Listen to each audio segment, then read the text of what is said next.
Welcome to the Marvel Alliance podcast, where we cover anything and everything to do with the Marvel Universe. From the comics, TV, and movies, we'll go from the Mojoverse to Earth 616 to Queens, New York, in order to bring the Marvel Universe right to you. I am the man without fear, Chris. I'm your friendly neighborhood, Brent.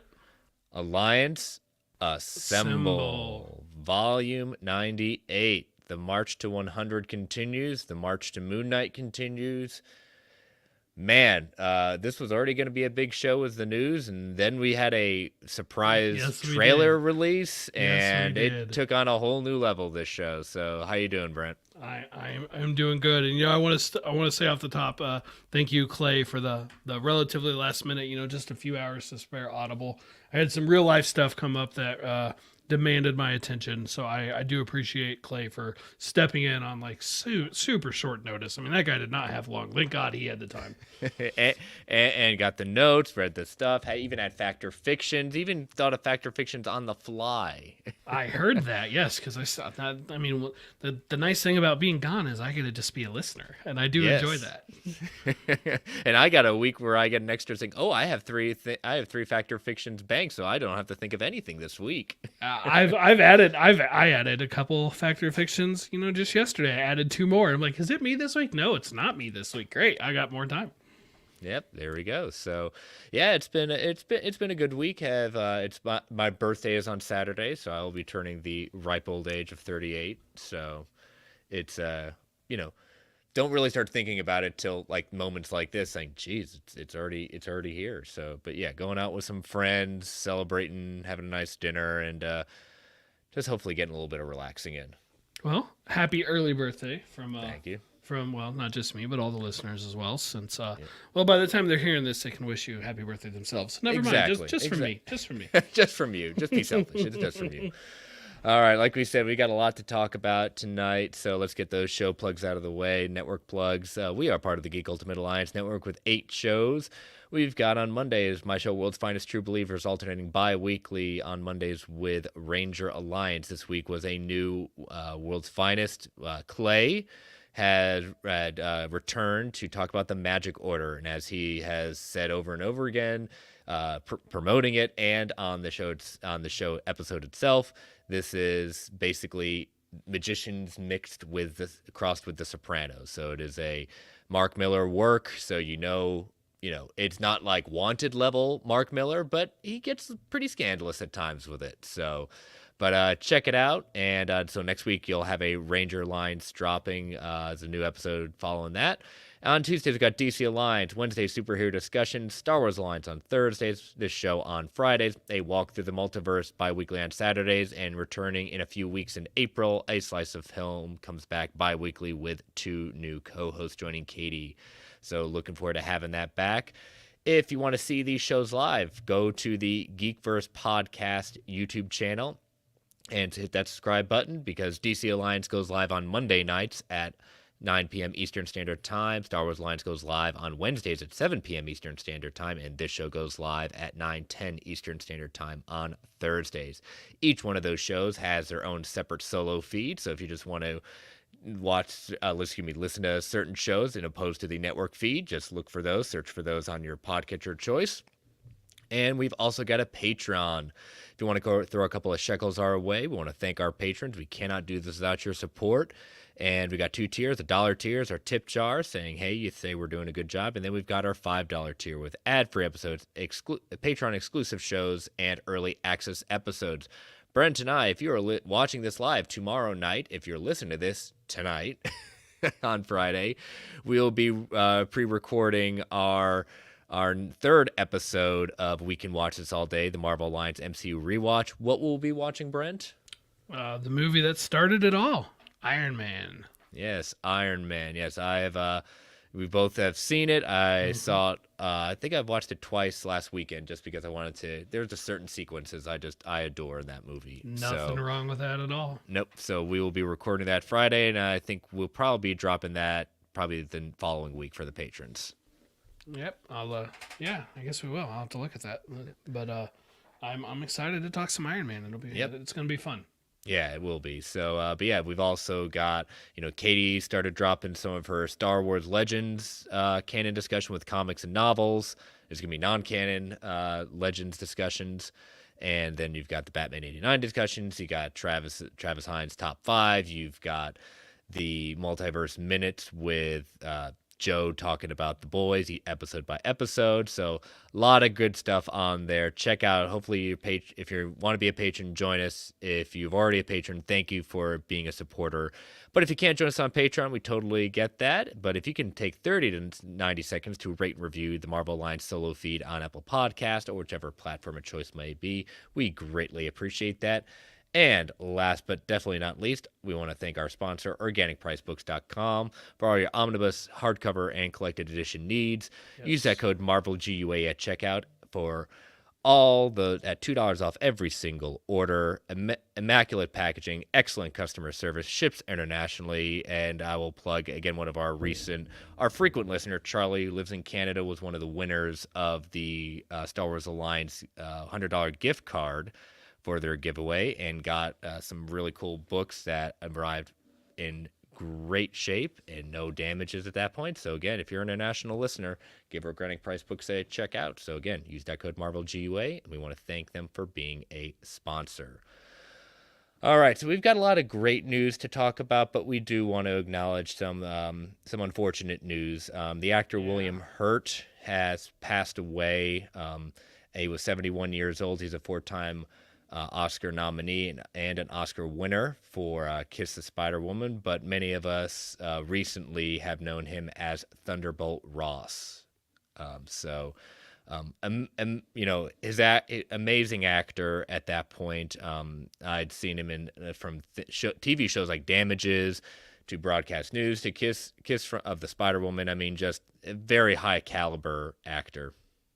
Yeah, I mean, obviously he's done tons of work outside Marvel, but for the sake of this show, he made several appearances.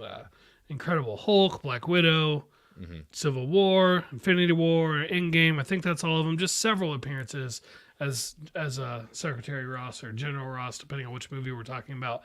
And it's definitely it's a loss for Marvel, and it's just a loss in general to the entire acting community. So definitely condolences to William Hurt's family.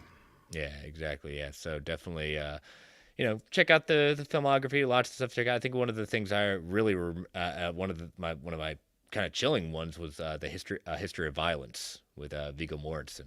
I'd forgotten until going through. Oh yeah, he wasn't that man. He was a crude guy. But yeah. So again, our condolences on a great actor who gave us a lot to watch and enjoy. So, all right. Well, it's a hard thing to segue, but as we talked about at the opening, we have a new trailer that dropped a couple days ago on Tuesday. Unexpected. I don't even think we had any hints of this. Not that I saw. I hadn't seen a single rumor about it. Yep. So we've got our usual, as you can see in the background. Yes, as Brent kind of pointed out. Yes, this is the comic book version of Kamala Khan, and I made sure to, even though I've read the comic, I know how to pronounce it, but sometimes when you've got two different pronunciations of Kamala or Kamala, I made sure in my notes to pronunciate it first so I could always refer back to it, Kamala. So make sure, but yeah, so let me cue up the trailer, and I'll rely on you as always, Brent, to watch the chat. But a few things before we start off. For those that don't know, have never read Miss Marvel.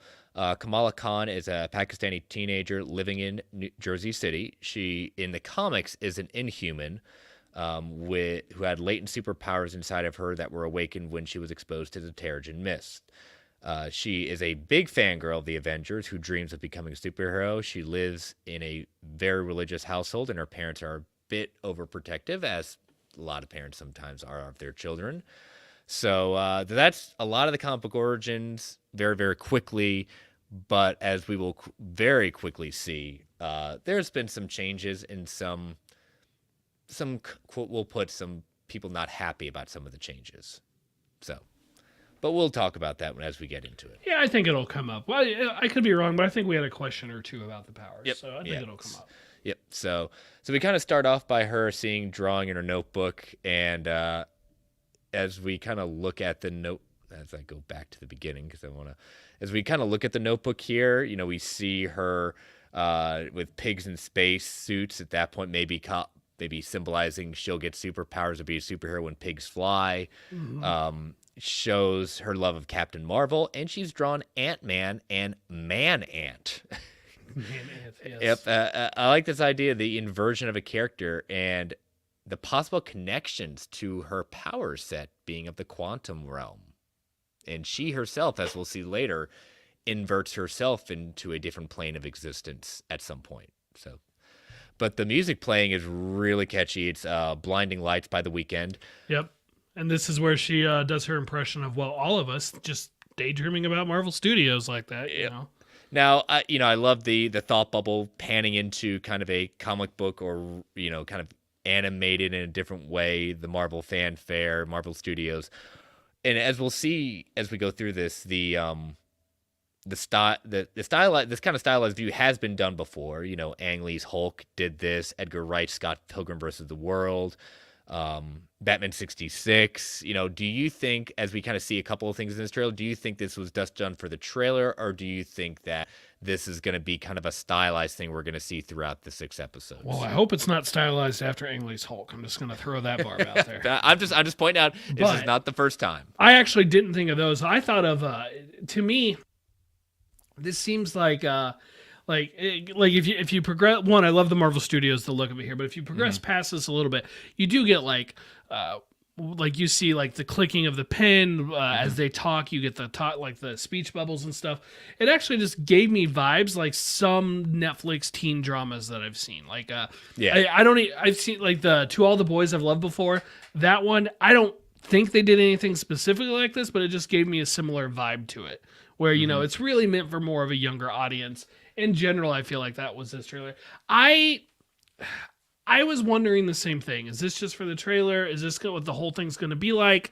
I like it for the trailer, but based on the way later it seems to just totally stop, I have a hunch this was just a marketing thing. But I think it's a cool one. Yeah, I could also see, because we see a lot of times her in a fantasy world where she's imagining herself in a different life, or what she wants to be at that point. So I could see this kind of being in her own mind. I do like, sometimes the bubbles and the talking bubbles at that point go off the panel, like it does sometimes in the comics. We'll call out this GWW thing on his desk, calling out more than likely G. Willow Wilson, one of the co-creators of Miss Marvel at that point.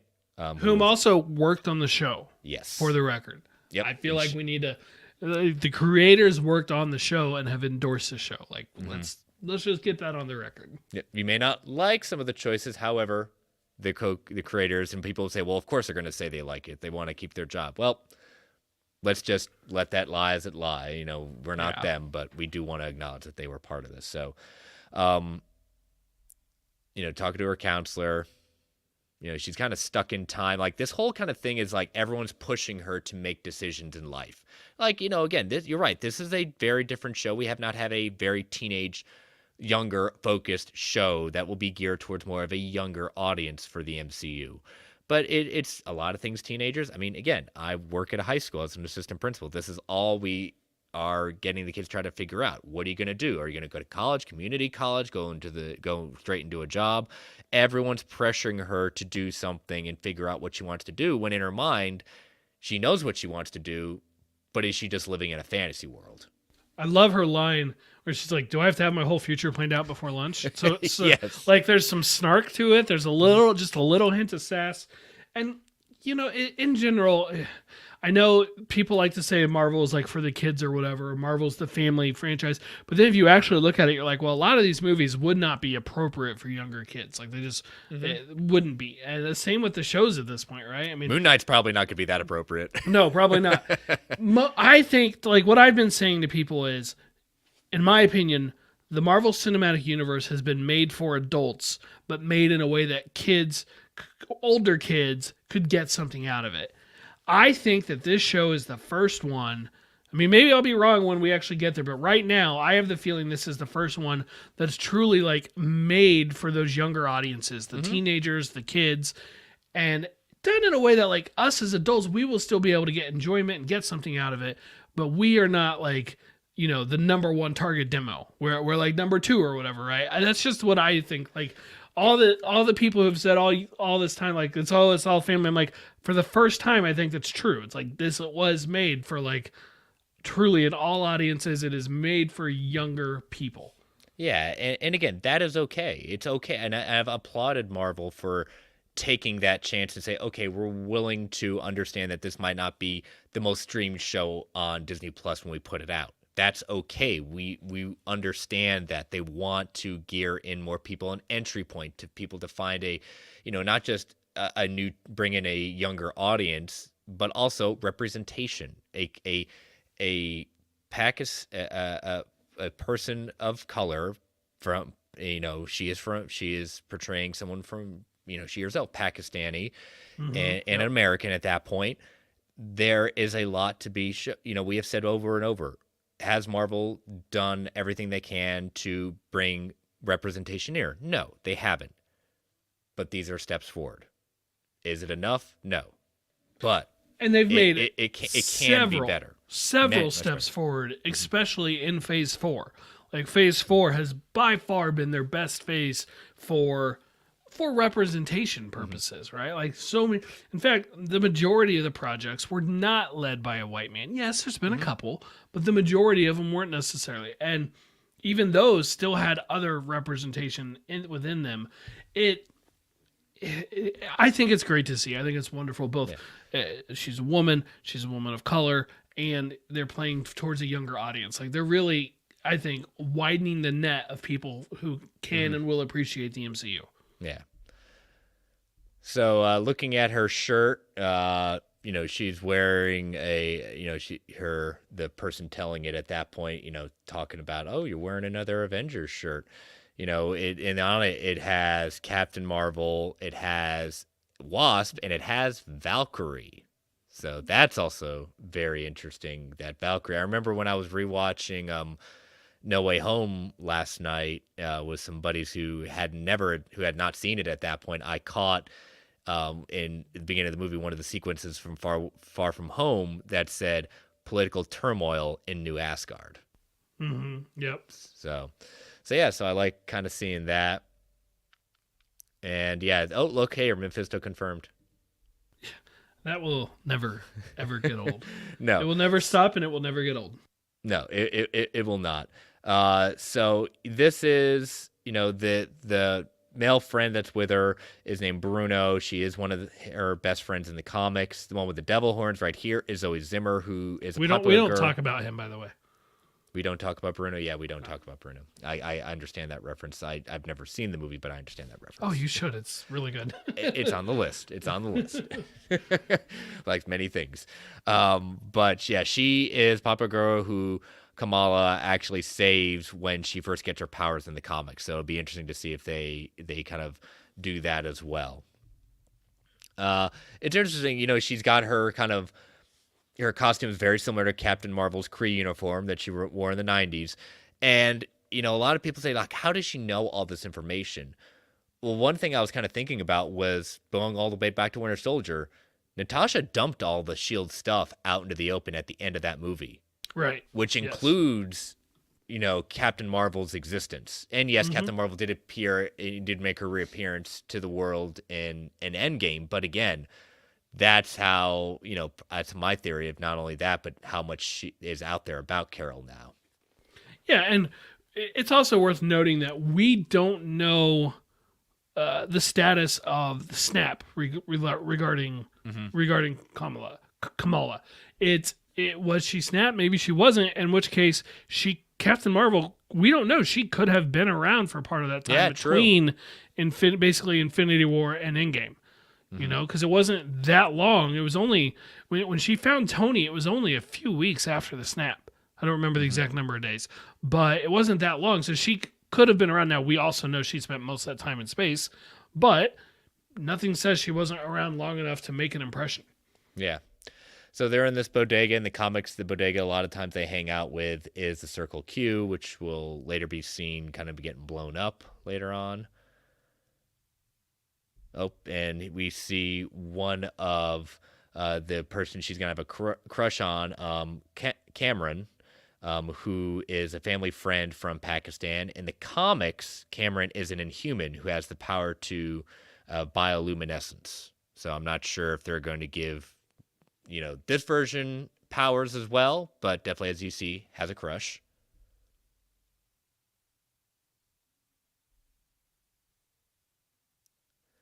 So living in her fantasy world.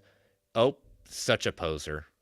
Definitely a poser. And yeah, like to me, like when I'm watching this, like that I don't think that's after she's gotten her powers. I think that's a dream sequence. Oh yeah, especially the way the filming of it most is. likely daydream sequence. Like she's in the middle of class right now, and she's gonna the teacher's gonna be knocking on her desk to get her attention at the end of this.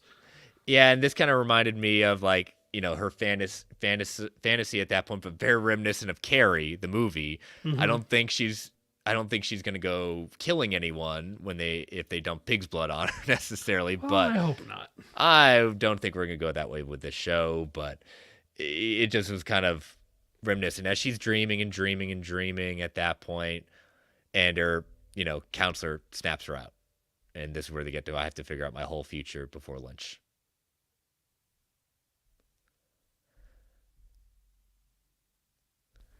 Talking about how she, I like it how they are not going to shy away from who she is and what, being Muslim and Muslim. I'm sorry if I might be going back and forth with that at that point, what that means to people in the community, and I'm glad they don't shy away because that is a big part of who she is in the comics. It's who she is. As I would tell my students, you can't just tell someone not to be this way. It's who they are. It's a part of it's part of how they live.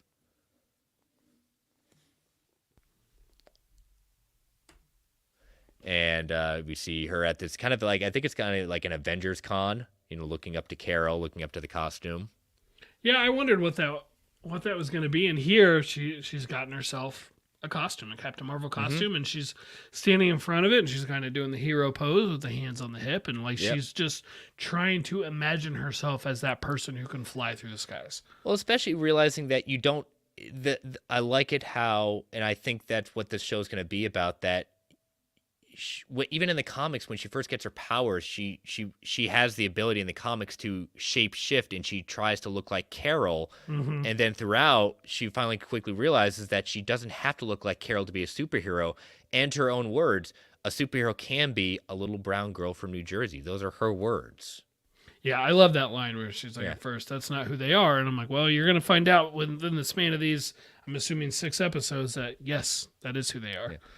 And her mom saying, this is not who you are. This is a completely different scene because that is her standing there and that is a different shirt she's wearing. So my guess is she's probably gallivanting at night using her powers and trying to say that, she's going out late partying. And that's why her mom is saying, that's not who you are. So this is where we get interesting. This is where we start getting the idea of the new powers. It's kind of hard to see with it being, the smaller screen, but we've kind of got lab equipment as she's going through opening up, and I think this is where she's going to find the bands in this case. I don't know where she is necessarily, but someplace of an attic or a basement of some sort. Yeah, I'd kind of assumed it was like her attic, like at her house. Yeah, true. I guess I don't really have any reason to think that other than just that's the most obvious answer. Yeah, and, it appears, when she opens the trunk, and I'll say this, that I think whoever owns this equipment didn't invent these bands. I think they're either Kree or Skrull technology that were left here, kind of like the 10 Rings, and the scientist or whoever was experimenting on them. There's something about Kamala's DNA that allows her to activate these bands. That's one of my theories that in this, and I paused the scene for this reason, because you notice the lights are starting to flicker. Like the bands are subconsciously altering the light's energy in the room. And is she an Inhuman, or is she a descendant of the Kree, or what else is she? Yeah, and I've seen a lot of speculation about these bands, and we have a question on some, so we'll definitely address it in a bit. But I don't necessarily believe it is Eternals technology. I don't 100% think that it's automatically 10 Rings related, but I completely understand why people would jump to either of those conclusions, especially the 10 Rings, because visually it's pretty similar to the 10 Rings, right? You know, it's these bands, you put them on your hands, you put them on your forearms, and you're granted some level of superpowers. How much? We don't know yet. We'll find out, we'll find out as Kamala does, but I get it. I don't necessarily buy either of those, but I do think they're interesting, and I would not say they're not possible. Yeah, and they look like, again, we'll say, a lot of people have been saying it. As soon as I saw it, I thought about it. The quantum bands from the comics worn by Quasar. The bands are given. They're from a cosmic being named Eon, who looks like a space. Well, this is going to be a really bad description, but look up EON. Look up Eon. He is he looks like a space-faced tree with a big eye on the side. So look it up. Yep. It's as accurate as I can get without showing you the picture. It is. If you search Eon Marvel, you will find it. Yep. The bands are given to people who will protect the cosmos. They basically manipulate different kinds of cosmic energy. However, here we see that they only manipulate energy. We see not only do they manipulate energy, but create objects from energy. Much like as we'll seeing people say, well, it's very Green Lantern-like. Well, Quasar's powers have always been very Green Lantern-like. Yes. Like Nova and the Nova Corps is like the Green Lantern Corps, but the powers aren't the same. Quasar's powers visually have always been depicted very similar. No, you don't usually see Quasar making giant boxing gloves, but it does definitely give off I guess in Quasar, because they're normally yellow, a yellowish vibe. Here, it's more purple or violet, but I think that I could see these being the quantum bands, because the MCU has taken other artifacts and combined them before. Right? No, to me, most notably, the Cosmic Cube in the MCU is the Tesseract, which was the Space Stone, right? So it's kind of a merging of things that were separate items, separate artifacts in Marvel Comics. They've been combined here. I could see something along those lines happening. Yeah, and I'm fine, and I'm okay with that. Again, I like the tips of the hat or the direct pulls from the comics, but I also like and appreciate them trying to combine things to bring in new people who have never heard of Quasar and the Quantum Bands. Now, this is where I think that she's going to be using her bands for the first time at this event, at this Avengers Con. One of the theory, the energy emanating for the bands it's kind of purplish, maybe a little bit blue. These could be the conduit of energy of the Power Stone. Remember, even though the stone was destroyed, the matter, you can't destroy matter. The energy was not, because you can't create or destroy matter. Wanda harnessed the power of the Mind Stone to recreate Vision. Carol retained the powers of the Space Stone even after it was destroyed. So what if these bands are imbued with the power of the Power Stone? Yeah, and add to that, we'll talk about more on the powers in a bit, but to me, visually, as you start to see the colors and stuff, it feels visually consistent with Monica from WandaVision and Carol from Captain Marvel. Yeah, and as she's one of the Marvels, I like that. Now, I know that's not how they originally meant to do. In the comics, I don't remember. One of the creators, I don't remember if it was Wilson or her co-creator, whose name is escaping me right now, but they talked about where they didn't want to give her the pretty powers because that's not what they were going for. But they've also said they did not think what they gave her would translate to live action as well. So yeah, I understand. I'm just going to say this now. I totally understand if you're upset about the powers. I get it. Yes, I don't blame you for it. I just personally don't care, because to me, the most important thing is you have the spirit of the character. And I feel like that's represented here. Yes. And again, if you've seen any of the TikTok videos she's put out, some of the stuff she's done, the actress, she is all in on this character, and it's just so awesome to see this character who, go back 10 years ago, no one would ever have thought this would be possible. I don't even think she was around 10 years ago. But you know what I mean. It's just so great to kind of see this character bring into the forefront and getting representation back as we continue going through this. Another theory, these quantum bands draw energy from the quantum zone. So the MCU, they may draw energy from the quantum realm. So when her point of view shifts like it does here, maybe she's seeing all the quantum realm energy around her, kind of like what Monica sees when her powers, as we saw in WandaVision. In the comics, the quantum bands can also draw on your life force from people. So in the comics, when she does use her powers, her embiggening powers, she does get tired. So maybe if it is pulling life force from her, she will use, she will kind of overexert herself at times. We'll kind of have to see that. I double checked. She first appeared in Captain Marvel number 14, August 2013. She is less than 10 years old. All right. That is remarkable that she has gone, but she is one of Marvel's biggest success stories for a new character. And it's debatable of whether or not she's a bigger character than Miles Morales, but I might argue that she's a bigger success because Miles Morales did get to ride in the coattails of Spider-Man. Yes. Which, I'm sorry to the Captain Marvel fans, are bigger than Captain Marvel is. And so, as a brand new character whose powers are her own thing, or at least in the comics and everything, her look was, just totally different. And I think it's awesome. And here we are. We're talking about a live action trailer for her. Yes. So we see use of her new powers, the bodega blowing up. She can get this energy. Even she says it feels cosmic. Yep, there she's making the little platforms to run on, kind of like Doctor Strange was doing for people in the Battle of Titan and Infinity War.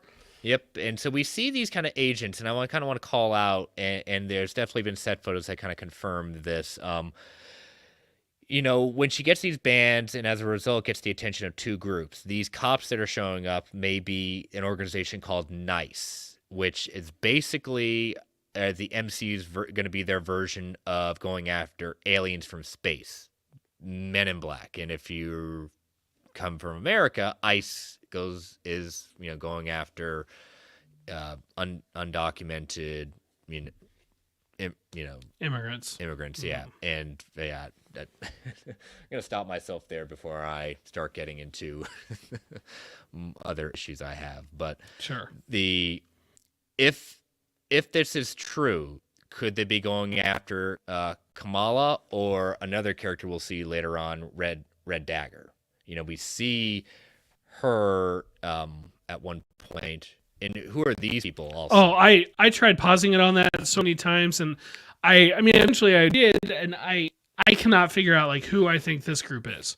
It could be just shot in the dark, just because I'm just pulling from one division. Could it be a group of Skrulls coming down and investigating and watching over them? Well, that would fit in, let's say, with the NICE idea. Yeah. So this is, international location. I think they're going to be traveling from, looks like, to a family wedding. This was shot in the Philippines as well. So this is kind of doubling for wherever they're going to be at. So this is the power. This is our first appearance of Red Dagger, and her using her powers, making it look like her embiggening power. Mm-hmm. Yep. I wondered, will she say embiggen? I'd be disappointed if she didn't. I feel like that's something they definitely could do. And I've mentioned before, if they're truly doing this just to avoid comparisons to Mr. Fantastic, if that's the reason, I think that's a lame reason. That doesn't mean I won't be okay with the final results, but how they got there, I still think is lame, especially because, we just had a movie with 3 different Spider-Mans in it. Mm-hmm. So this is Cameron right here, the one she has a crush on. She's protecting. Screen Crush, Ryan Airy over there, has been a guest of this show before. He put out his kind of breakdown, but also he has a theory saying this might be, Cameron may not be human. Cameron may be the MCU's version of Hulkling. Oh, interesting. And bring in those young Avengers. Yeah, that's what he's going on at this point, because he's saying, for those that don't know who Hulkling is, he's the child of Mar-Vell, and I know Mar-Vell in the MCU was played by Annette Bening, not Annette Bening. Annette Bening. Sorry.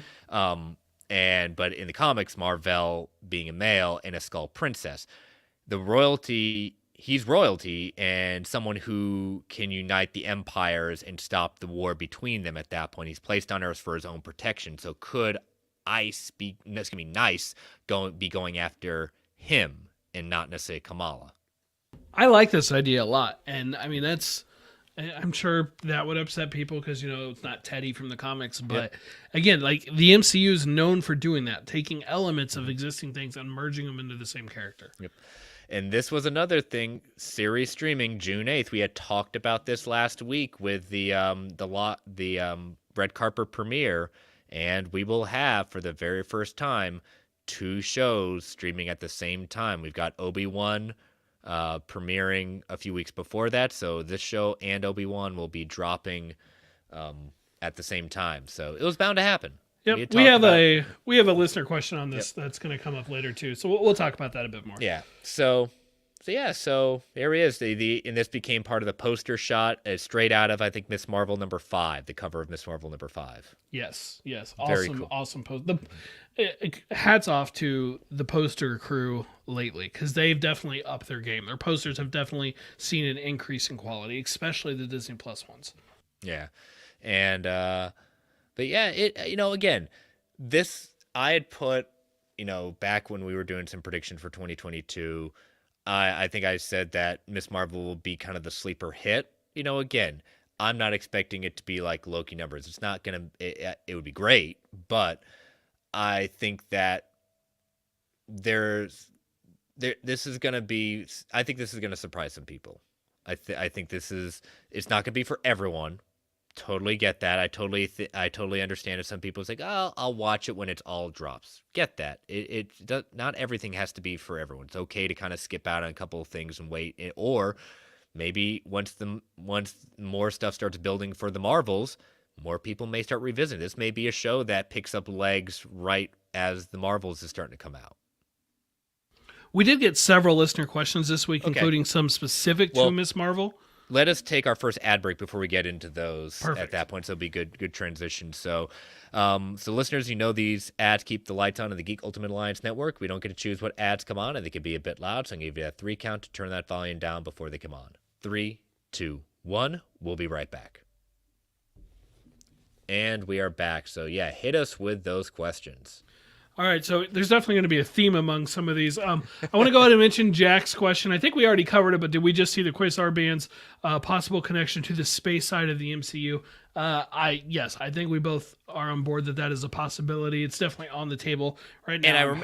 And I do remember way back, and I can't remember when, because there's been so many years, COVID, everything like that.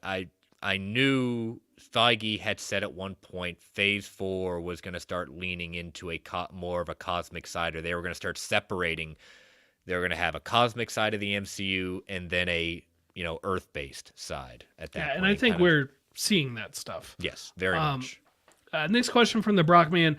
Are the changes to her powers as big a deal as some people are making it out to be? Well, I know for Brockman, he's not going to think they're that big a deal probably, but I get it. I get it. But to me, her powers have always been the least interesting thing about her.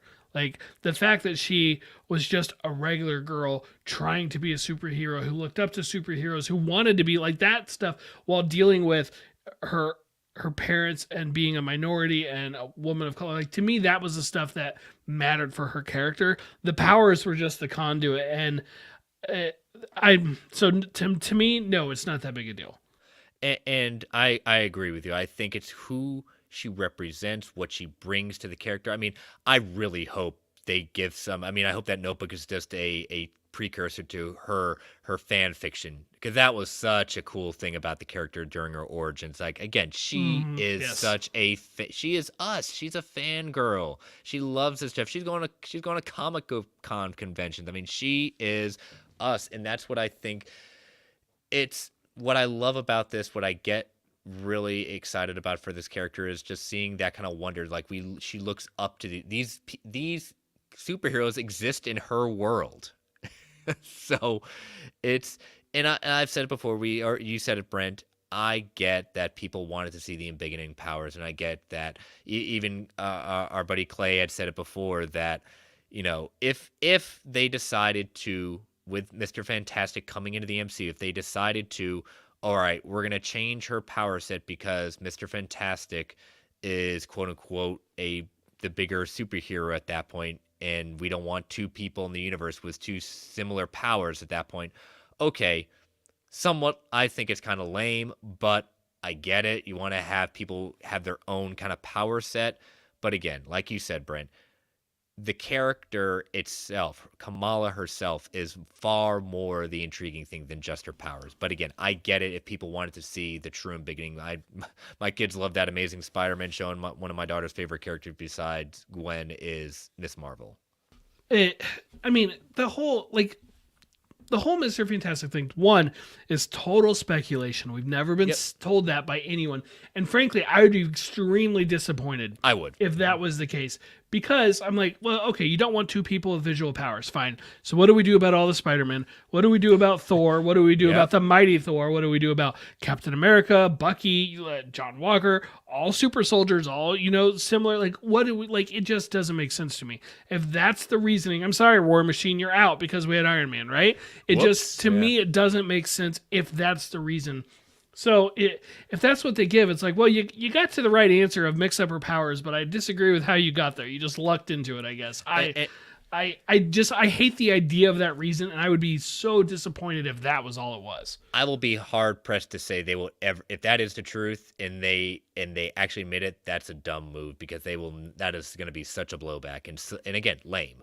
No, they absolutely should not admit that, but they're going to have to come up with some answer to that question because they're going to get asked that at the press junket by every single person who's interviewing. And like you said, G. Willow Wilson got kind of asked it at that point, and she gave her explanation of why, the visual wasn't there. And I, again, say, okay, that's her explanation at that point. She's the creator. She co-created the character, but it's just like, I think it's okay if you want it to be like a different power set, fine. But again, the character herself is going to be the more interesting thing versus the powers. Fanboy Clay, Brent, how do you feel about the inclusion of the Violet Lantern powers in Marvel before their debut in DCEU? Well, Clay, if DC's not going to do anything with it, Marvel might as well. I'll just say that. Hey, the Violet Lantern Corns is alive and well in the MCU. Well, that's funny. The next question from Blue Pearl. Does it matter that Ms. Marvel has different powers from the comics? Is a purple Green Lantern really that bad? Blue Pearl, I would encourage you to look up the Star Sapphires if you are not familiar with them. Again, I think it's going to be the talk until the show premieres, and then once we kind of see it in action, you're either going to like it or not. We get either side. Well, All in the Game in the chat says surely it's to align with her powers with Monica and Carol in the Marvels. Yeah, we mentioned that earlier. Think of it this way. In the Marvels, there is going to be a hero shot with these three women. There are three Marvels. And if you have these two cosmic-powered beings in this massive, awesome hero shot next to just someone who just shapeshifts or stretches, it's not as visually interesting. I'm sorry, she won't. Like this, to me, this ups her level. Like this elevates her Is she going to level? Is she going to level up? I think she did level up. I think she did. DC Outlaw Anthony says, since it's unlikely Ms. Marvel will be an Inhuman, do you think her new origin could involve receiving her energy construct powers from a dying alien who crash landed nearby?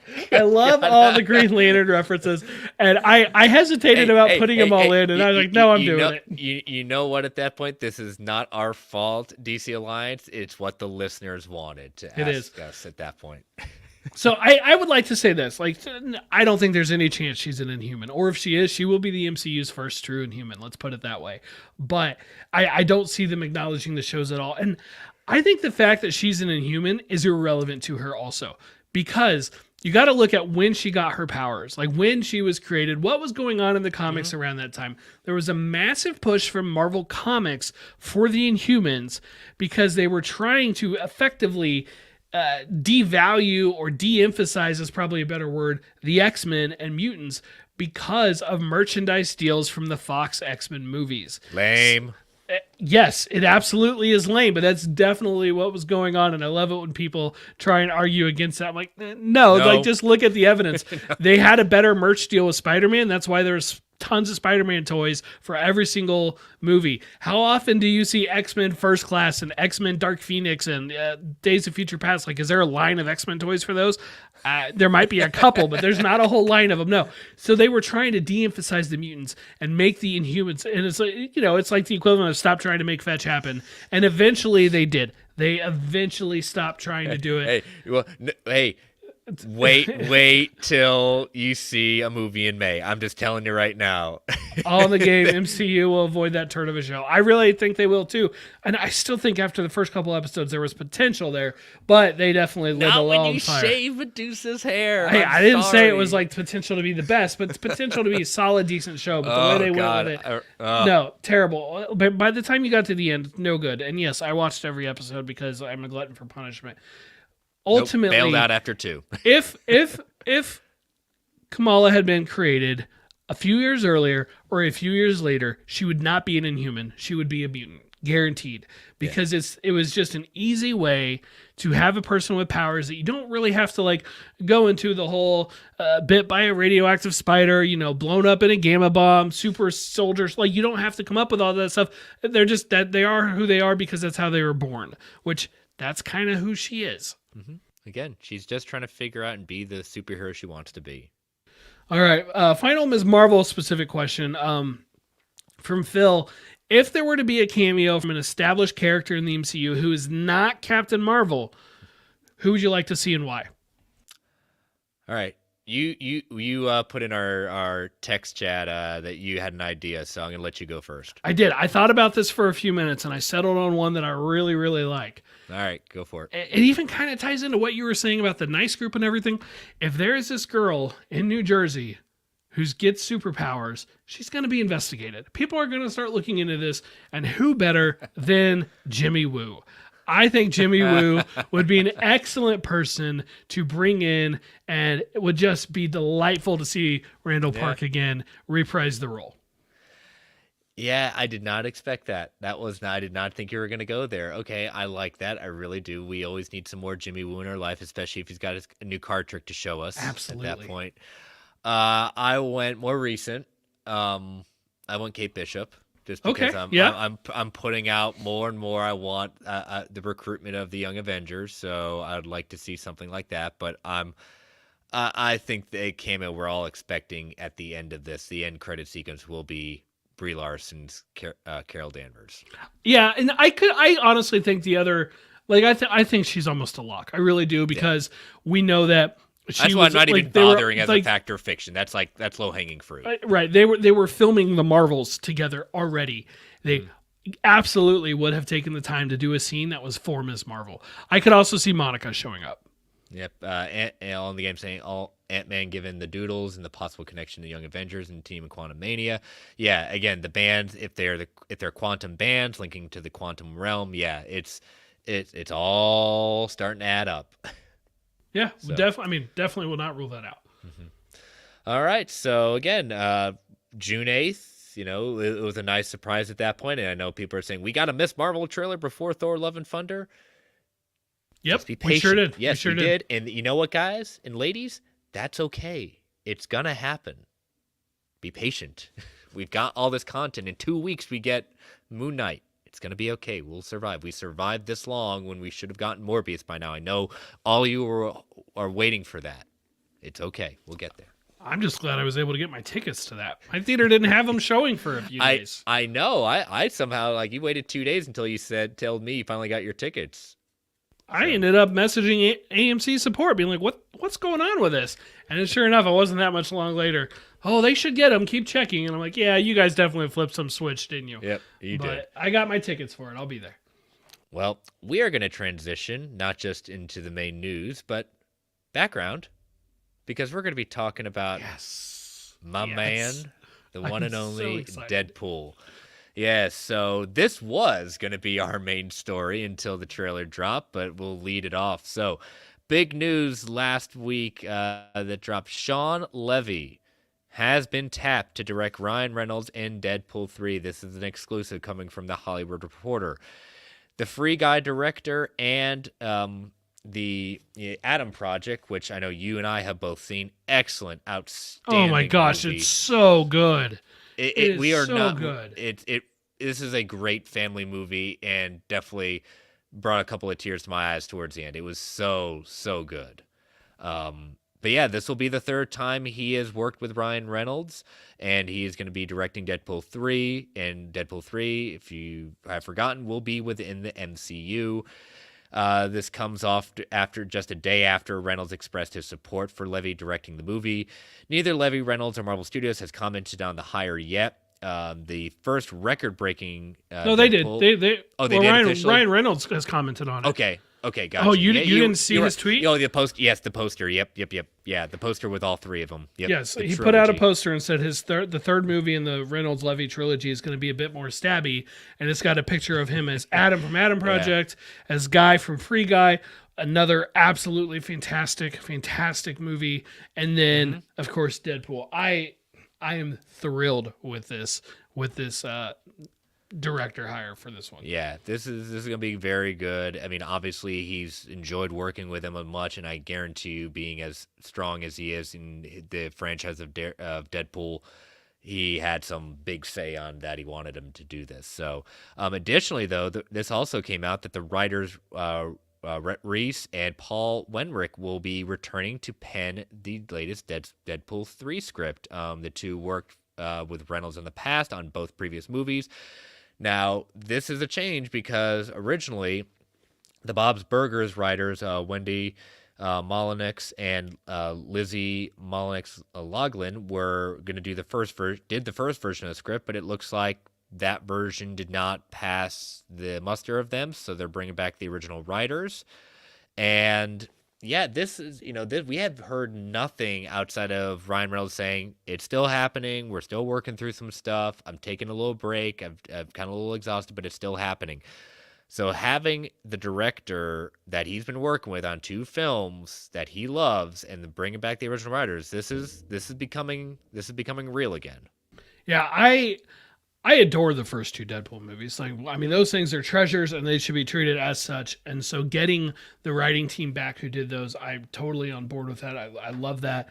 In fact, Travis Snow, just skip ahead 10 seconds. They're my favorite movies from the Fox universe. Like they are, in my opinion, the best ones. Sorry, Logan. And I love, so I was thrilled with the news of Shawn Levy and then thrilled with the news of the same writers are coming back. Everything about this is just screaming, just such a perfect recipe for a movie. I am pumped. Now I'm like, great. Add to it, we've got like the TV mature stuff on Disney Plus now. So it's like, great. Let's get it. Let's go. Yeah, let's go. Keep going. Keep it rolling. And Bring I am on the train that Deadpool 3. Deadpool does not have to be rated R, but I'm fine if it is, especially because we're continuing the same version. So we're going with an established version of this character. This is fantastic news. Yeah, it was just great seeing that, especially Aaron and I watched it on Sunday, and I didn't know what to expect. And man, if you haven't seen Free Guy, if you haven't seen the Adam Project, I know Free Guy's on Disney Plus and a few other streaming. I think it's on HBO Max also. It is. Yep. And so so pick your favorite one and watch it. Yep. It's a good doubleheader. I have not met anyone that has said they didn't like didn't like either one of them. Yeah, so. We watched Free Guy the other day. We saw it once in theaters and then watched it again at home. And then we also saw the Adam Project last Friday. And it is like those two, just Levy and Reynolds. That's a hell of a partnership. So yes, if you have not seen either of those, go watch them both. Yeah, you will. It'll definitely be a fun weekend. So all right, well, I'm gonna change it again because Brent and I have some fun, and it's just like, Sony's listening. And they just saying they need to keep giving us this, and now it's become a joke amongst our loyal listeners because as soon as this story broke, we got tagged a lot. When this story broke. No, that's fine. So, I will embrace the official Madam Web cheerleaders here at this point. Yeah. Like we're going so far with so bad it's good. And when was it Snell? I don't know. Whoever put this in our chat, I was just like, oh my god, get it in the notes. Like that's amazing. Yes, I was like, oh my gosh, we can't. This has become my more anticipated Sony movie than Venom 3 Craven because it's just based on the casting because these two cast are just Yeah. knockout. So the story came the other day. Euphoria's Sydney Sweeney to co-star opposite Dakota Johnson in Sony's Marvel pick Madam Web. So following a breakout year that included roles in White Lotus and Euphoria, I am one episode away from finishing season 1. I know her character in Euphoria takes a huge leap forward in season 2, but man, I've said it before, that's a show I can only watch one episode at a time because I got to sit on it for a while before I move on to the next. But man, that's a HBO Max show, right? It is, yes. I have not seen it. It is literally on the list that my wife and I keep of what we're watching. It is. It's a lot. Definitely make sure the kids are in bed. Oh yeah, no. There's very little on our list that we can watch with them. Heavy show, but she is definitely a standout next to the entire cast. But Zendaya's in it as well, just outstanding. But she's been cast in it. No idea of no links within the deadline story. It could be as far as maybe she's playing another version of Madam Web. Maybe she's playing Gwen Stacy as Gwen Stacy Spider-Gwen as Travis Snell is going to keep willing it into fruition. She is definitely, it's been said, one of the hottest stars out there. Definitely one that is making her statement known that she can do this. And it was only a matter of time before, again, these studios take notice of these. And when it comes to the comic book projects, I'm more and more surprised, I'm not surprised by the younger actors and actresses they get, but how much the veteran actors want to be a part of these projects. I don't know her other than by reputation, but from the excitement of people who have talked about her and have seen Euphoria, especially, great. I've got no complaints about the casting. I mean, I don't know her, but that is a show we want to check out, and we are in the midst of figuring out what our next show is going to be because we just finished a couple since I've been home on spring break. So it's like, all right, what are we going to dive into next? I don't know if it'll be Euphoria or not, but that is literally on my list. So I'm not just saying it like it's added to it. So yeah, it's going to be very interesting just because I think what excites me about this project is I was surprised by it, was kind of wondering why. But these two castings that we've had and the fun we've had about where Madam Web's showing up and just having some fun with headlines, but the connection to the Spider-Verse and where it's going to go, I'm more intrigued by this than Craven. Not going to lie. I mean, it's Madam Web. Yeah. Does it get bigger? Yep, All in the Game agrees. Very good in White Lotus and Sharp Object. Yeah, again, she's been in some very big projects for HBO. That's like three. Those three right there. Euphoria, White Lotus, and Sharp Objects. Just outstanding work. So we'll see what's next coming from Madam Web. Remember, your Madam Web headquarters is right here in Marvel Alliance. Whether you like it or not, we'll continue to talk about it. I mean, up until that movie releases, and then obviously several weeks after.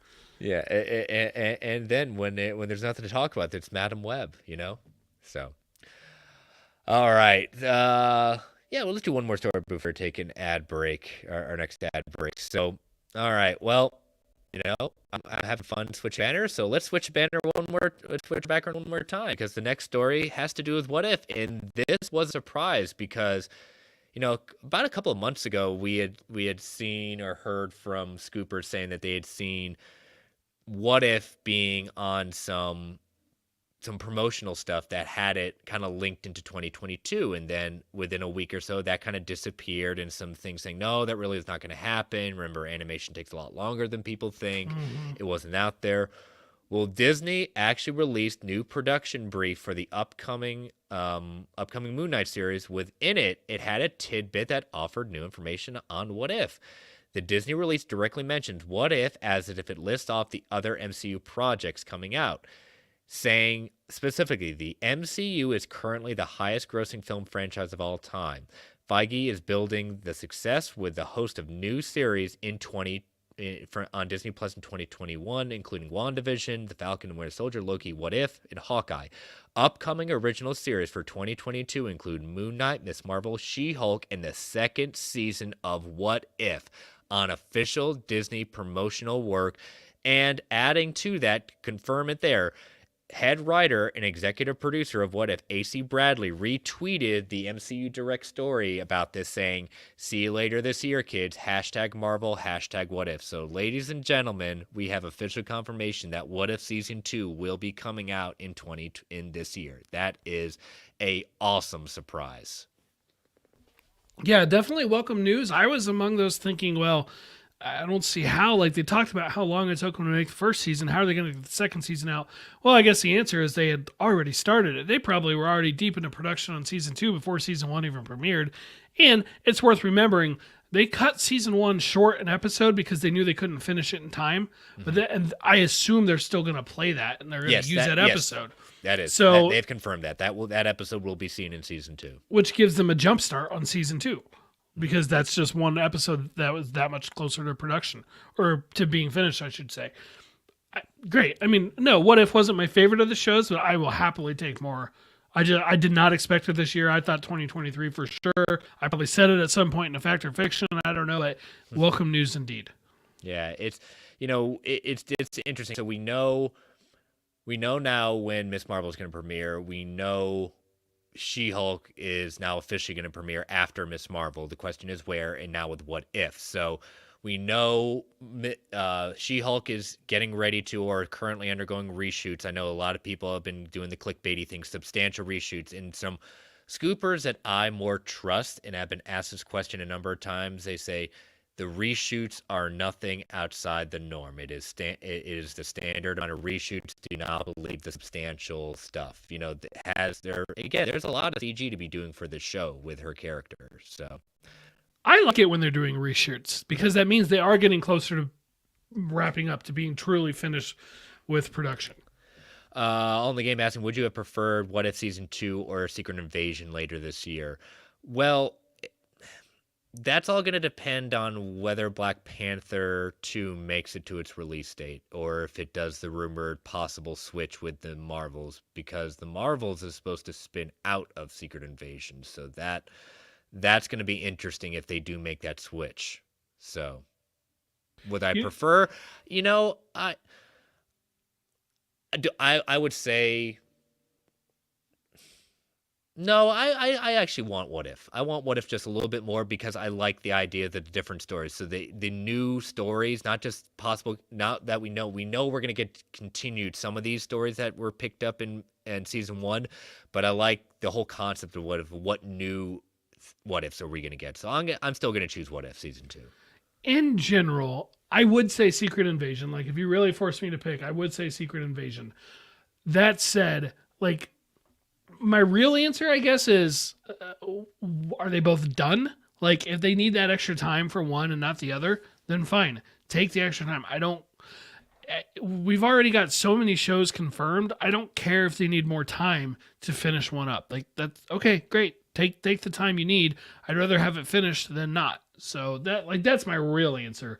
But if you really want me to pick one, sure, give me Secret Invasion, and I'll just chalk it up to my preference for the Prime timeline over others, and my preference towards live action over animation.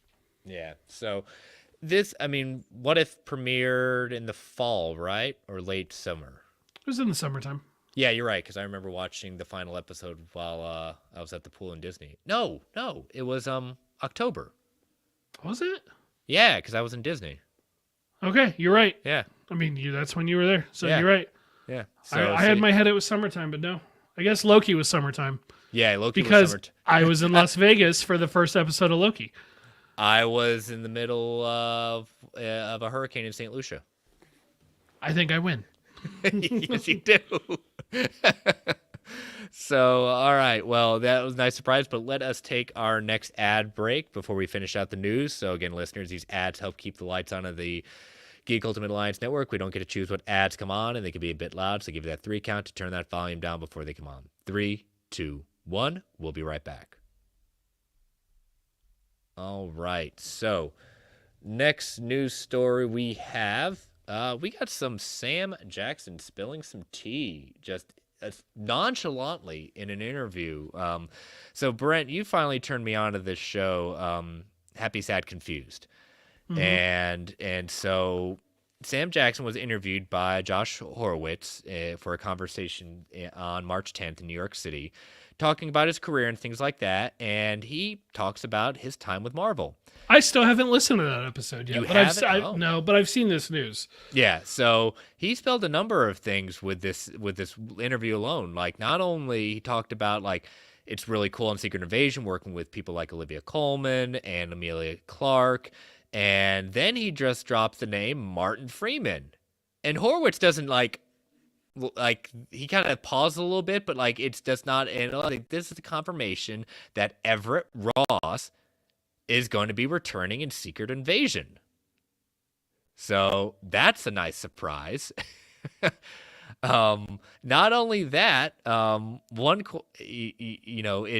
next thing he teased later on, he said, "Oh, come on, man, you walk on the set. Amelia's amazing. Ben Mendelsohn, he's awesome. Don Cheadle, I got Don. That's my golf buddy. I didn't realize until we did this thing. I was like, we've never worked together. We kind of know each other and hang out and laugh, but we never worked together. We finally get to work together." So another confirmation, Rhodey War Machine is also in Secret Invasion.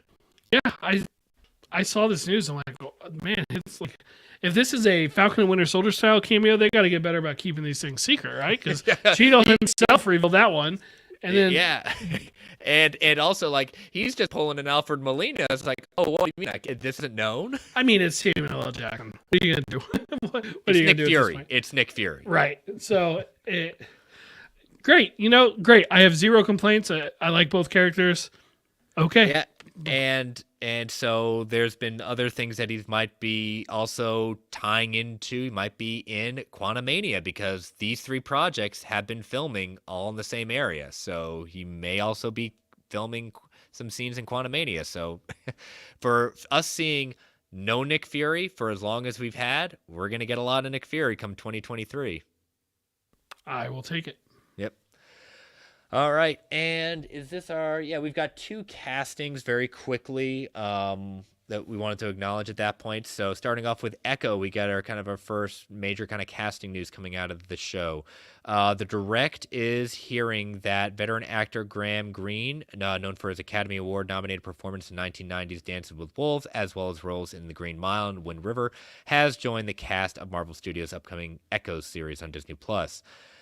His character is currently being kept under lock and key. Disney Marvel Studios have yet to confirm this, and so I've seen on many of his projects at that point. I think he's a great actor. Definitely his heritage being Native American also will play very much into Echo, because Echo is also of Native American heritage as well. So I can definitely see that maybe being someone who is very close to her. So that's good to hear that we're starting to get some casting news out of it. Yep, totally agree. I no idea who he's playing, but we like you said, we wanted to at least acknowledge that it happened. And our last one, again, this more kind of came out right before the trailer came, but Marvel's Runaways actress Anjali, I'm going to really butcher this and I apologize, Anjali Bhimani has been cast in Miss Marvel. Deadline reports that she has joined the upcoming Marvel Studios project as is the MC in recurring role. The MCU way details it being close to the chest. She is known for her role from the Runaways, Mita Nansarari in it as well. So I can't remember her in that when I had to look it up exactly. Yeah, so did I. So. But yeah, so two quick castings at that point. Love seeing that, and so that is all the news, Brent. Lots of stuff to chew on. Yeah, lots happened this week. Yep. So all right, well, let us move into our non-Miss Marvel questions for listener feedback as he put out the Spidey signal. So SBub said thoughts on Miss Marvel, which related but overlapping with Kenobi and just how Disney Plus's release will be structured, and then wanted to know chances of Madam Web appearing in the show. Well, 0 on Madam Web, next to 0. No, 0. We'll go with 0. But thoughts on Ms. Marvel overlapping with Kenobi? It's been a matter of time, but we had Hawkeye, and then we went to Boba Fett, and then we're going to Moon Knight, and then we were going to Kenobi, and then we thought, okay, well, sometime after that will be Ms. Marvel, and it's like we're finally at that promise of a Marvel project, a Star Wars project, a Marvel project, a Star Wars, just bounce back and forth. Mm-hmm. But no, like at least for 2 or 3 weeks, I haven't actually mapped it out in the calendar. Kenobi's the 25th of May, June 8th for Ms. Marvel. We're going to have both shows on Wednesdays, right? So it's going to be funny in our chat in the morning because we're always like, oh, I've seen this, I've seen that. And it's like, I won't see Kenobi till the evenings because I'll be busy watching Ms. Marvel in the mornings. Yeah, we have to do our priority. We have to get Ms. Marvel watched in preparation for our show at that point. Mm-hmm. But I love when both those shows come out because for both you and I, we're getting close to summer, and that means a little more time to watch this stuff. Yeah, it's gonna be fun.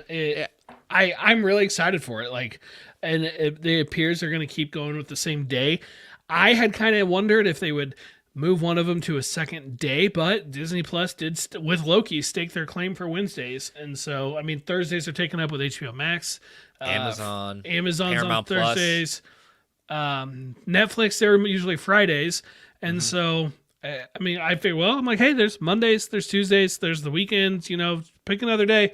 They're sticking with Wednesdays. I'm not going to complain about getting a Star Wars and an MCU project in the same day. Yeah, and I like, I've heard a number of people say this, that, Ms. Marvel may end up being maybe not day one big numbers, but maybe on the weekend the numbers start creeping up. So I'll be looking forward to see kind of like day 1 plus, +3, +4, kind of seeing how those numbers fan out. Again, we talked about this last week. Clay's Factor Fiction will be coming up in a little bit about this. Will they stick to the Wednesday stuff for these kind of originals, or will they spread them out?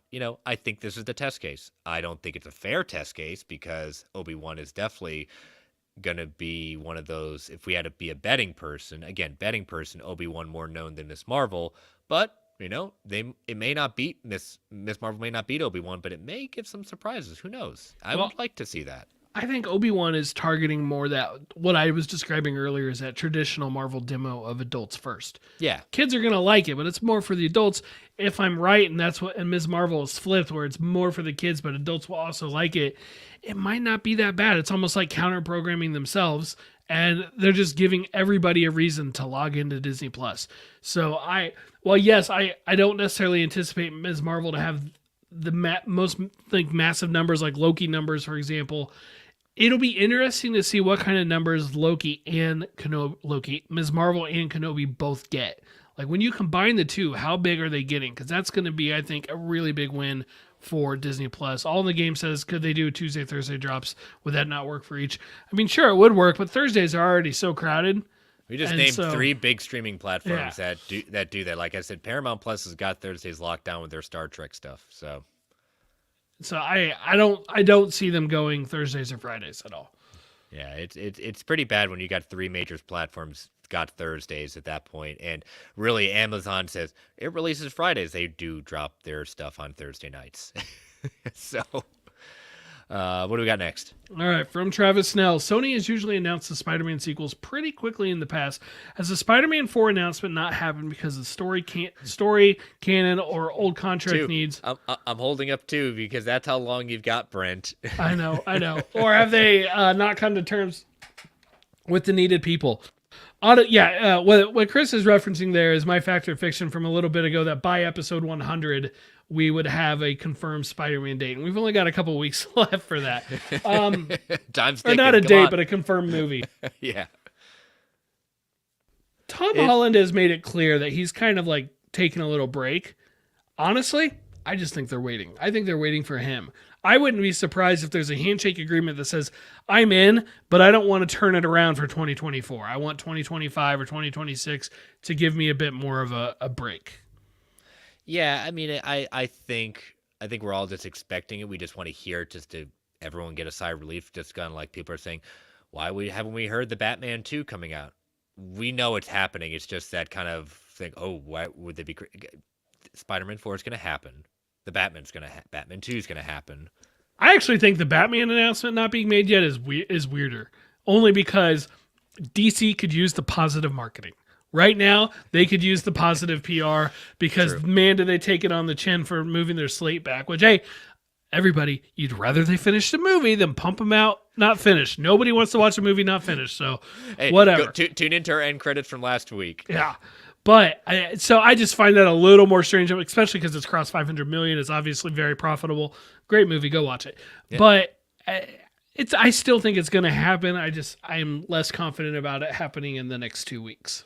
Yeah, it's like I said, it'll happen.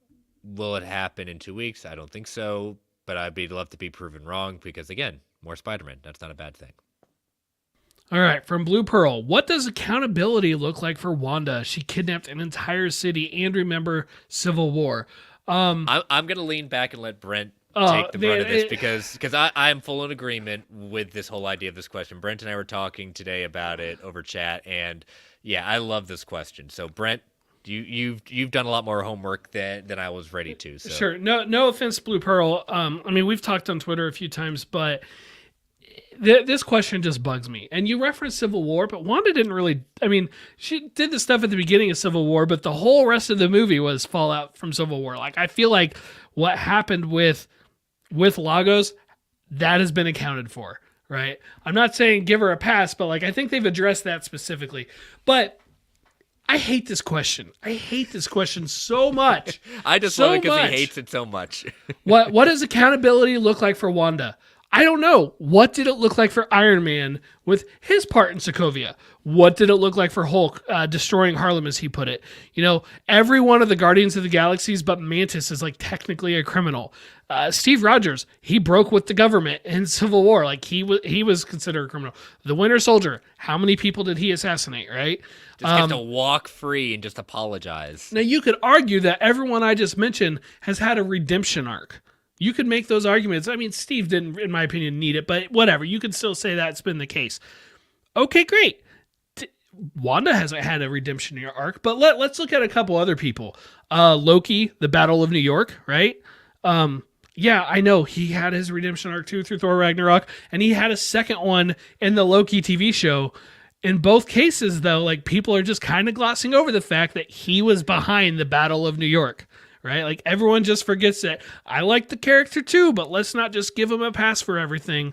What about Hawkeye? Right? The only people who have tried to hold Hawkeye accountable was Echo, the daughter of somebody he killed, and the Kingpin. I don't think that counts. I'm just going to put that out there. And Echo was working for Kingpin at the time anyway. So Hawkeye hasn't exactly been put to task for everything he did during that time, right? Even Natasha just came right up to him and said, hey, I'm not going to judge. You know, no judgment here. Let's move on. Doctor Strange just mind-wiped the entire planet. Where's accountability for him? I know what you're thinking. We haven't seen his next movie yet. And it looks like that's going to pick up on it. We haven't seen Wanda's next appearance yet either. Remember what Wanda said, when I do it, I'm the enemy, but when I'm the villain, but when you do it, you're the hero. That doesn't seem fair. And that's why I love the question, because again, I love it in the sense of we seem to be I agree with Brent, we seem to be forgetting about everyone else. And we're just like, oh, but they get a pass because of this, that, and the other. And I kind of mentioned to Brent, it's like, Tony kind of was taking accountability in certain ways, but it also blew up in his face and made things 10 times worse at points. My thing is, I have no problem with Wanda being held accountable for the events of Westview, because you know what? Yeah, she screwed over that town. Mm-hmm. But my problem is people are singling her out and ignoring all of the rest of the Avengers, right? Oh, and for the record, Black Widow as well. Yeah, I didn't mention her, but I remember Budapest quite differently. That's right.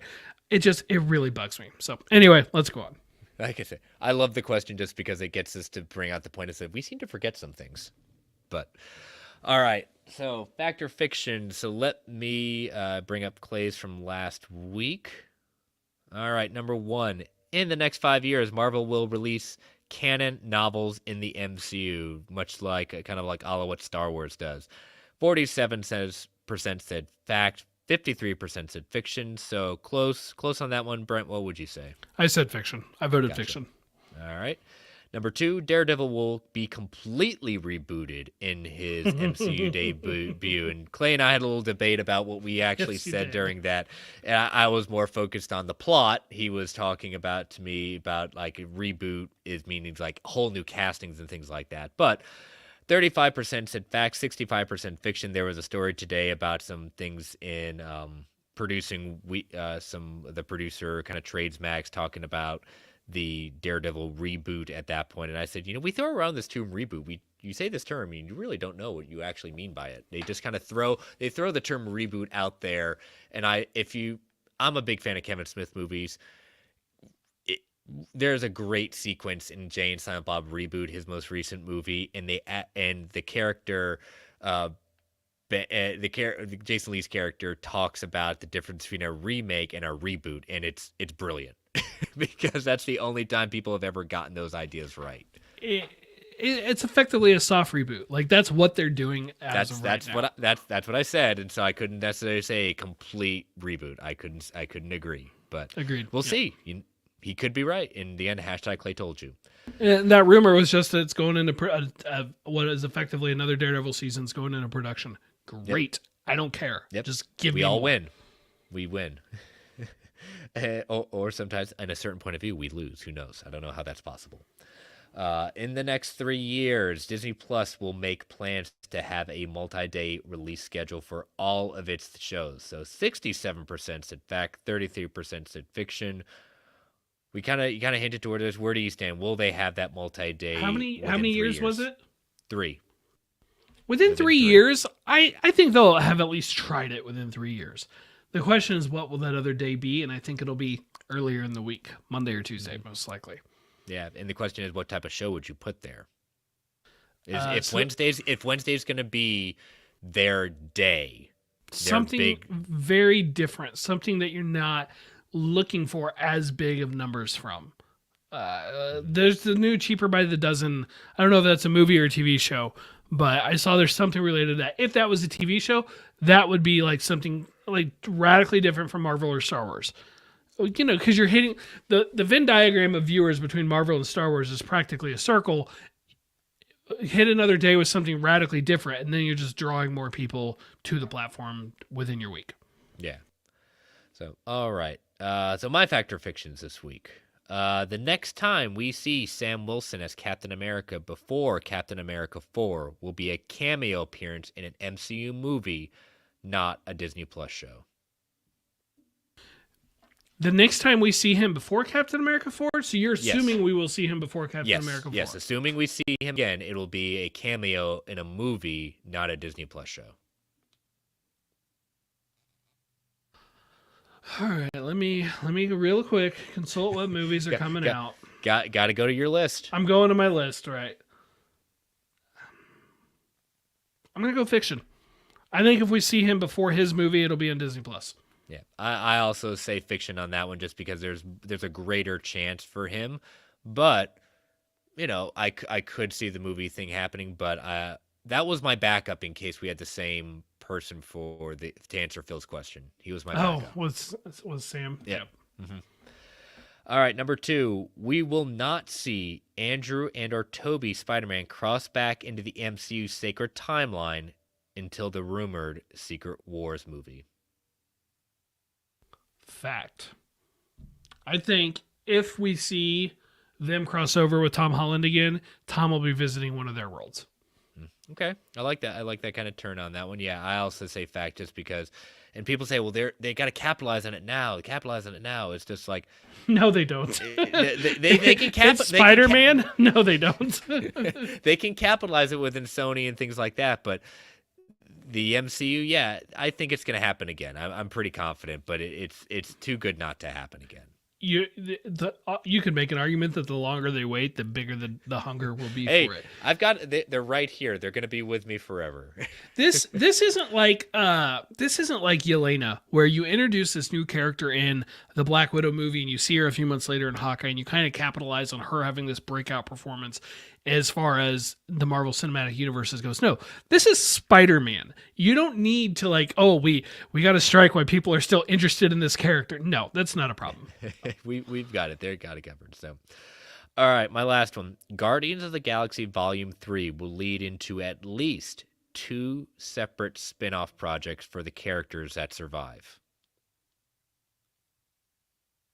Guardians of the Galaxy Volume 3 will lead into 2 separate spin-off projects for the characters that survive. I'm going to say fact based on your use of the word project. If you had just said like just movies or just shows, I maybe would go fix them. But project opens it up to more opportunities. I'll go out on a limb and say one of those will not be Drax. But other than that, oh, that's a big limb you're going out there, bud. Other than that, I'll go ahead and say fact with you. Yeah, I think fact. I think again, I don't. This is definitely not the last Guardians of the Galaxy movie, but I think that there's going to be a few characters that are going to get their spin-off projects. One is too easy. 2, I think, is dipping into maybe not. So, but all right, I will post those on Sunday afternoon. So be on the lookout for that. And so let us get into finally, since we took a break, we don't go into comic book club if we have one of our either one of us are absent the week before. So thank you all for waiting for us for finishing up Daredevil Born Again number 233. Read this last week, and then I decided to, you know what, even though I read it, I really liked the issue, so I read it again. Yeah. And this was the knockout, all-out kind of battle. May have not been with Kingpin, but man, when I thought it was over, it picked right back up again. Yeah, I'll be honest. The cover made me think we were going to get something more between Daredevil and Captain America. Nope. And you know, they briefly chat. You know, they cross paths or whatever. All in all, though, I thought it was a pretty good finish to this story arc. The only thing I really find a little odd is there are a few pages there that like fork off and follow Captain America. That does feel a little odd to like follow him and his perspective, only because it was like the big finish to this iconic Daredevil story. Yeah, and you know, I like the fight between Daredevil and Nuke in the sense of like him trying to do everything possible to take him down, and Nuke is a whole different kind of super soldier at that point.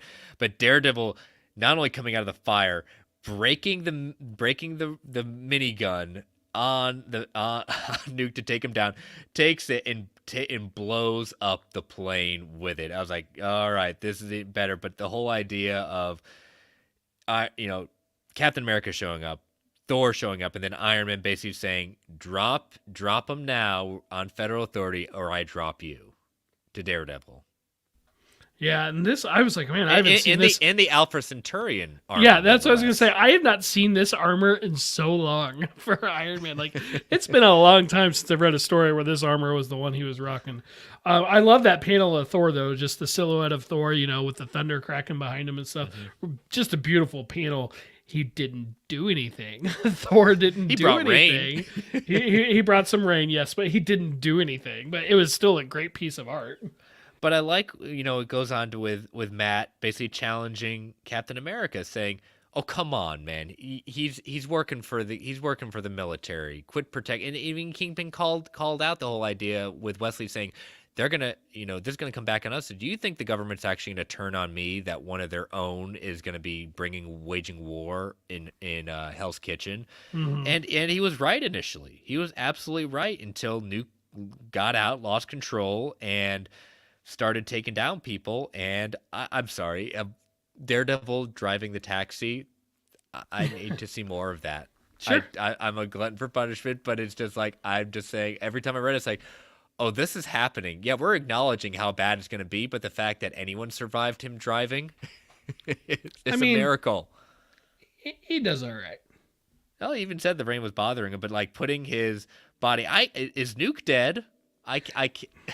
I mean, is anybody ever dead in these things? But no, but 2 issues I'm reading this, it said, is he dead? I know he was talking, so maybe he's just seriously knocked out, but that bullet hole in his chest. I took it as he's unconscious because yes, that bullet hole in his chest is a lot, but I mean, look at all the punishment he was able to take. Mm-hmm. So that's how I took it. Yeah. And that ending thing with Karen and Matt. Matt's still out of a job.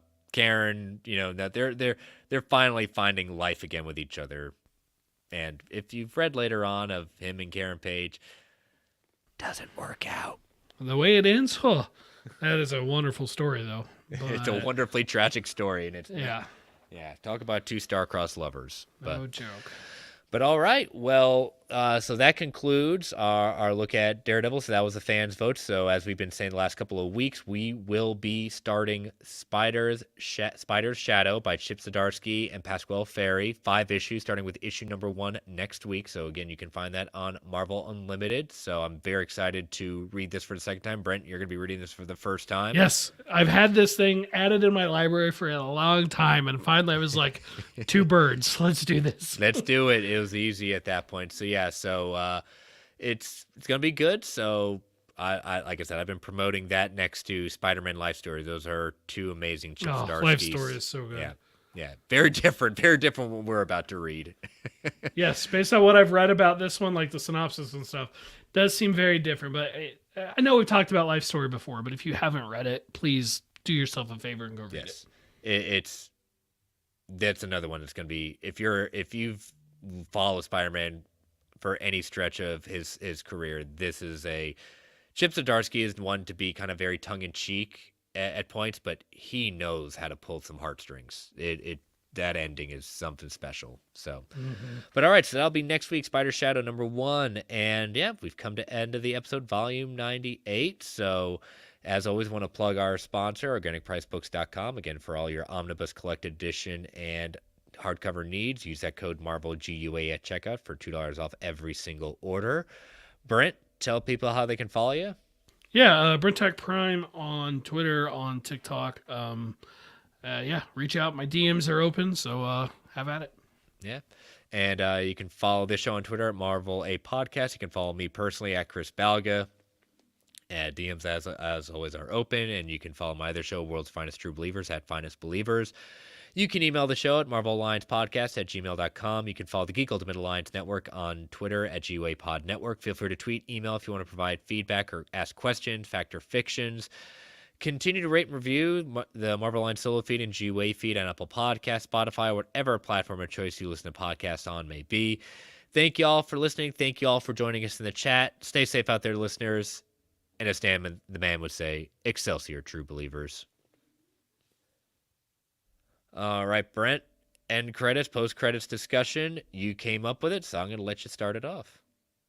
Yeah, we've been excited that the Defenders and Agents of S.H.I.E.L.D. were coming to Disney+. They are now there. I can confirm uncensored. The first thing I did was, well, not the first thing. It's probably the second or third thing I looked at. But basically, like on my list of things to look for was did Jessica Jones and Luke Cage, is the sex scene there? Did they break the bed? And I can confirm that bed is indeed broken. No, and I've watched... And Brent did that for you listeners, for the people. I did. He had to. I ended up watching 4 episodes of Daredevil so far, and my family's out of town this weekend, so I'll probably watch a few more. Because I've got to do it. Such a chore. And I mean, just today I watched Kingpin take some guy's head off with the car door. So no, it is. God, I love that sequence. It is absolutely uncensored. It is truly the shows. They are not changed at all. Basically, the word like Netflix is taken out of the credits, and that's it. Where are they located? The Defender shows are in a new section under Marvel called the Defender Saga. Agents of S.H.I.E.L.D. is just under Marvel Series and Specials. Lame. So I would say arguably that we're not truly closer to knowing definitively like pure canon or not. I think the use of the word saga is interesting just because of the Infinity Saga. But the big thing I wanted to touch on was the parental controls. I know a lot of people, especially some ridiculous parent groups, were having it out for Disney because they thought they were somehow going to ruin their brand, not knowing that like Pam and Tommy is on Disney Plus in other countries and stuff. Oh, nope. I just love seeing that Disney Plus logo on Pam and Tommy. It's so good. And it's like, even if you look at Hulu, it's like, who has 2/3 ownership and full operational control of Hulu? Those are Disney projects. I hate to tell you. So like The Great on Hulu, which is an amazing show, that is not family friendly. That's a Disney project. Like they're the ones who have that show. Anyway, what do the parental controls look like? So you're prompted basically to update your account, put in a pin if you want to, if you have kids, put in a pin. If you don't have kids, well, then you can just bypass it. For the I haven't seen it on my Erin when she logged in that day. It did prompt her at that point, but she said I'll do it later. So yeah, I would advise you to go in and do it. But oh yeah, for the non-kid profiles, so just regular profiles, there's a new section with basically a sliding scale from TVY all the way to TVMA, and then movie ratings in there where they match up with the television. So right before TVMA is R, TV-14, PG-13, etc. You can pick. So like for my daughter, if I wanted to give her not lock her into just the kids profile, because that locks out like some Pixar movies and stuff. So I'm like, no, like I'm fine with her watching those. And I could pick what level I wanted it to be at for her, which I do like. And then on a kids profile, you can also add this extra step to keep kids from leaving the kids profile. So not only could you put a pin on yours to enter it, you can make them pass a thing to exit the kids profile, where it just pops up written in the actual words, 4 different numbers, 6, 5, 2, 7, whatever, and then you just, as the person who can read, type in the digits that matches those numbers. This would totally, I think, stop my 5-year-old. I don't think he would be there, maybe, but it would not stop my 9-year-old at all. It's really I left it on, but it's more of a nuisance than anything, because like right now, without it, the worst thing my son could do would be like to go into his sister's profile, but it's like I have mine password protected. Mine's the only one where I've got the TVMA stuff turned on for. It's not even turned on for my wife's, because realistically, if she's watching Daredevil, I'm going to be sitting next to her, and I'm probably just turned it on. I want it on my profile, darn it. Yeah, give me the credit for watching these shows. I'm satisfied with how they do it. I would have, like, there's one other thing, like if they wanted to have a little extra test to keep kids in, instead of doing read the numbers, I would have done like a small multiplication problem, which is what YouTube Kids does. I don't know if you've ever seen that. They're always real easy, like what is 9 times 6 or whatever, and like you just have to answer the question. It's real. I was promised when joining this network there'd be no math. Yeah, but it's good enough that it's going to keep out most younger kids. I'm satisfied with it. I think as a parent, my son, there's lots of Disney programs that he enjoys a lot. I really like it, and I need to look a little more closely at the content rating scale, because I might switch his account from a kid account to one of these others, but I need to do some testing with it and see if I can get a few movies that I'm okay with him watching unlocked for him. I think Luca was one of them, for example. I'm like, no, he can watch Luca. It's a great movie. Yeah, I think that's where it comes down to, especially my kids being 5 years old, we still control the remote. They have no desire to have the remote. So, yeah, we'll put a parental lock on it, but they're not at that stage where they're choosing things that they want. We kind of like, what do you want to watch? Do you want to watch, Wreck-It Ralph? Do you want to watch Rapunzel? Things like that. Like, we tell them and they point it to us. But parental locks will definitely go on there. I like it. Yeah, again, I'll go back to something that Kevin Smith said so long ago during a Q&A, talking about when all the different parental groups, things like that, were going after, and different religious organizations going after Dogma. Dogma was put out by one of the subsidiaries of Disney that owned. I can't remember which one it was, but that was, at the time, they were like, oh no, we don't care about your movie. We're going after Disney. That's what it comes down to. Disney is this brand that, again, they still have, again, they had Touchstone, they had all these different things that do other more adult movies at that point, but that's the thing. You go after Disney, it gets traction. I'm not saying that, again, you're wrong for having this thing. I get what you're saying, but it would be a lot different if they did absolutely nothing and say, oh yeah, you can totally watch Brent. We're not doing parental lock. Yeah, I'd have a problem with that. You'd have a problem with that, Brent. At that point, they did put something in place. Be a parent. Be someone that says, hey, I'm going to take responsibility. Yes, to Brent's point, there are some things you may lock your kids out of that you really don't intend to do it. You've got to take that time. Again, it's one of these things, you got to be responsible, and the fact that they are putting this on there leads a lot to, there you go, I think All in the Game got it, Miramax. So Disney was tied to Miramax at points. So it's one of these things where you just have to understand what you're going to be having your kids watch. and it's okay. And I'm glad Disney did it. But this is the hint towards the future of is Hulu going to be part of rolling into Disney Plus and going to be like Stars? Because this could be leading towards that, like the international have. I think this is a good test case, and I'm very happy because now I can continue my rewatch of the Defender saga, and I'm glad they put it on. Did you? I did love that they did kind of screw up in the beginning when you went to Daredevil, and it wasn't Daredevil there; it was Bullseye. Oh, no, excuse me. Oh, don't say Bullseye. You don't get to say Bullseye. No, I get to. No, sorry, I was out there for Scott at that point, since technicality. Yeah, it is kind of funny though that they did that. I'm looking to see if it's still. No, they've changed it. It is a picture. It's changed. I hadn't seen that. I guess they got enough grief. I started laughing when I saw it. I'm like, that's not even like that. There's times when I want a Daredevil gif, and I'm like, I don't want Dex. I don't want Bullseye. Yep. I want Matt, and I'm like, let me find one. But it is. I love it. I absolutely love having them all here. At some point, I think once Hulu is forced to buy out Comcast, or once Disney's forced to buy out Comcast of Hulu here in the next couple years, I think my prediction is Hulu basically shuts down and gets rolled into Disney. Maybe it becomes a sixth banner at the top: Disney, Pixar, Marvel, etc. Star Wars, National Geographic being the others. Maybe a Hulu one gets added, but I don't even know if it's needed. Just throw in the shows, Well, they're doing that with ABC shows and ESPN stuff now. Because if you go to your stuff, I started noticing, why is ESPN stuff on Disney Plus? Why am I seeing ABC saw some stuff? Of that the other day.